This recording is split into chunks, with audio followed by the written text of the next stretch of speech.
Много често в Word трябва да форматираме съществуващи или наши документи, при които начинът, по който изглеждат нещата, не ни харесва и трябва да ги редактираме.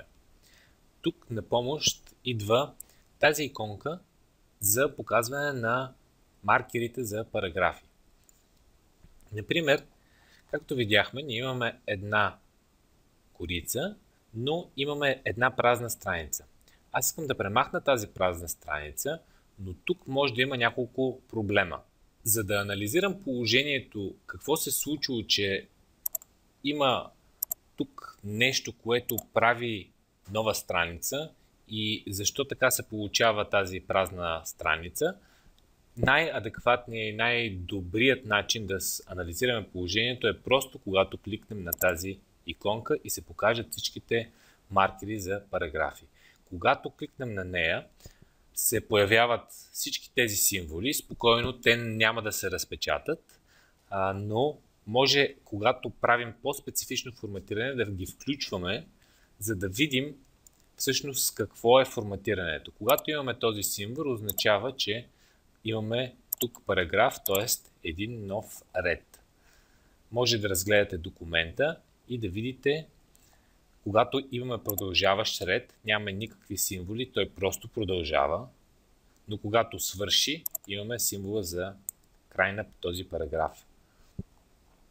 Има различни символи, но тук се появяват и тези page breaks или нови страници. И това, което може да видим на тази страница е, че поради някаква причина имаме page break тук. Сега, как може да изтриеме тази нова страница? Просто кликваме накрая и с клавиша Backspace я изтриваме. Веднага се качи целият текст на съдържанието на тази нова страница и нямаме празна страница. Всъщност, пускането и спирането на тази иконка може да ни помогне много в такива ситуации, в които се чудим защо Word прави нещо, но не е видимо какво се случва реално зад сцената. Този параграф ни показва как всъщност Word форматира нашия текст. Знам за немалко хора, които предпочитат да работят с непрекъснато включена тази иконка. За мен лично това не е така най-полезният или най-красивият начин. Не ми харесват много непрекъснато да имам разни такива параграфи. Те наистина не се разпечатват при разпечатване на текста, но честно казано не ми харесва. Ако на вас ви харесва, може да си оставите включена. Ще виждате много неща, които иначе не бихте виждали.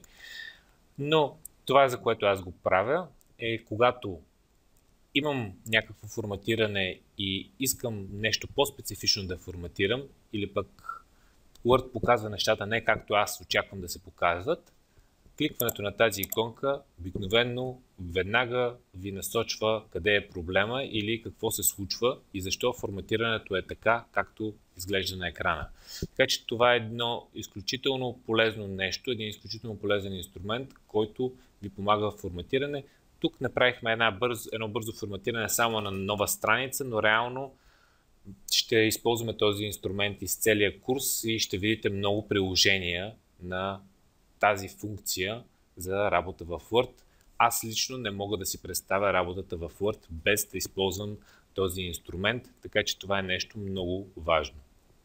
Отворете това упражнение и включете иконката и разгледайте документа вече с включена иконка и как може да редактирате, какво се случва, когато махате параграфи, махате нови страници.